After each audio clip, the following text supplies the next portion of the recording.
Alright guys, I get asked all kinds of questions about deer hunting. Everything from what type of gun do you use? What caliber? What grain bullet? What is that jacket you're wearing? What boots do you use to track with? Do you shed hunt where you hunt? All great questions, and I'm hoping a lot of them have been answered. But the number one question that I get asked all the time is what type of area or feature am I looking for specifically to go out and hunt my next big buck? Well, a lot of guys out there aren't going to tell you. They're going to give you some foolishness about you need to find a funnel, or you need to find a staging area, or you need to do this, that, the other thing, and they don't tell you anything. I'm sure you guys have seen that. Well, I'm going to be honest with you. It's not a big secret, and if you've been paying attention to a lot of my stuff, you're going to know. So, what is it? What is that one thing that I'm looking for? Well, it's kind of a trick question, but we'll start off with the easiest point. Voila. I'm looking for a clear cut. But not just any clear cut. I'm looking for a clear cut that's at the head of a big draw. The deer are going to cross this upper third of a cut if it's in the top of a draw. It's just their natural place they're going to want to cross, and there's ancient trails that cross here that have been here since I was still in diapers. So these trails have been going on for generations. Interdigital glands on deer feet just tell the other deer where they're supposed to be going and where a safe and easy area is to cross, and that's what we have here. The other thing is this cut is in the perfect stage. It's 3.5 to 5 years old. It's got the perfect height of food. It's at the perfect stage. We've got everything from raspberries, blackberries. There's white clover on the roads from when they put in the conservation mix. There's dogwood down here in the bottom that's being chewed on. And then we've got this for sure. We've got these maple stumps that when they cut down the trees, they left these stumps. And look at this. You got regeneration popping up, and that's superfood. That's what grows your antlers right there. You got an adult root system feeding these small, tiny little shoots, and the deer are eating them. It's like superfood. You get that going on in here, and that's really attractive to the deer. And there's everything else in here. There's cherry coming up. There's poplar coming up. All that kind of stuff that they like to chew on. It's all in here. So that's a no-brainer. Add that with a spot that they naturally want to cross, and you've got dynamite on a stick right there. Now, a lot of times you can come up in here in the evening and just sit along a stone wall or on a stump someplace and catch a deer crossing. But one of the things that I like to do in these cuts is to get in the top of these draws like this and pick up a track if there's snow. This is a great place to intercept a big buck, get on his track, and follow him all over the mountain until you shoot him. These are those areas that you focus on to find the tracks, because when you get in here, there's going to be all kinds of different deer. The doe may cross down a little bit lower in here, but those bucks are going to be running up along that tree line up at the top of this draw, closer to the top anyways. That's where you're going to find all your scrapes and rubs.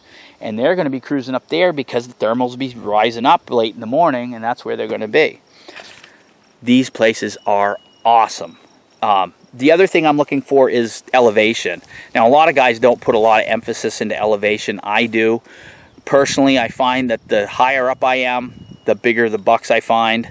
You're not finding a lot of them, but you're finding really decent, big-bodied, heavy, big mountain bucks up here. So the elevation I'm looking for isn't huge. It's not White Mountain high, but 1,200 to 2,800 feet above sea level. That's a trek to get up here, but it's well worth it.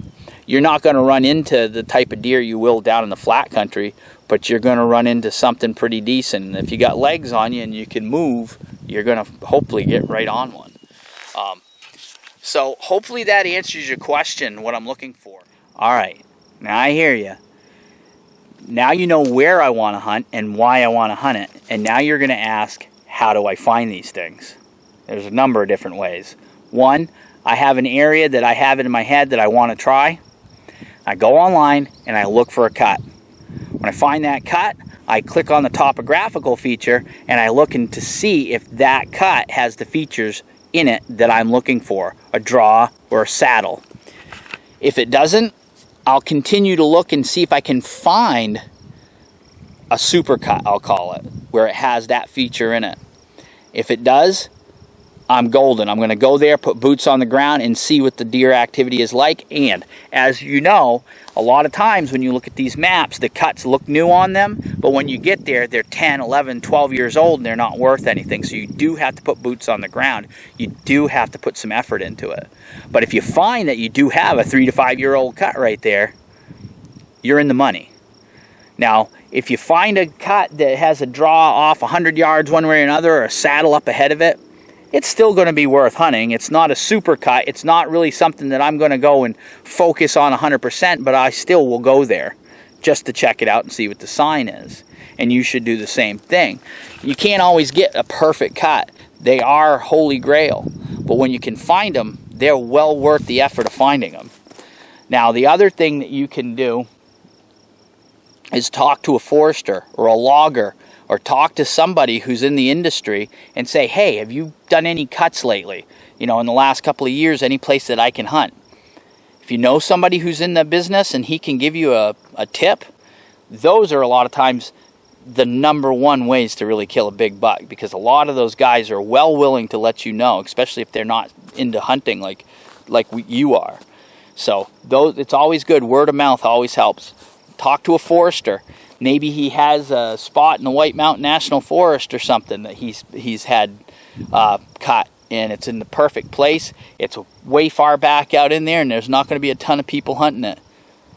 All kinds of ways you can go about it. It's kind of how I do it. So, that said, hopefully we've answered that question for you. Get out there and find one of those supercuts like what I like to find.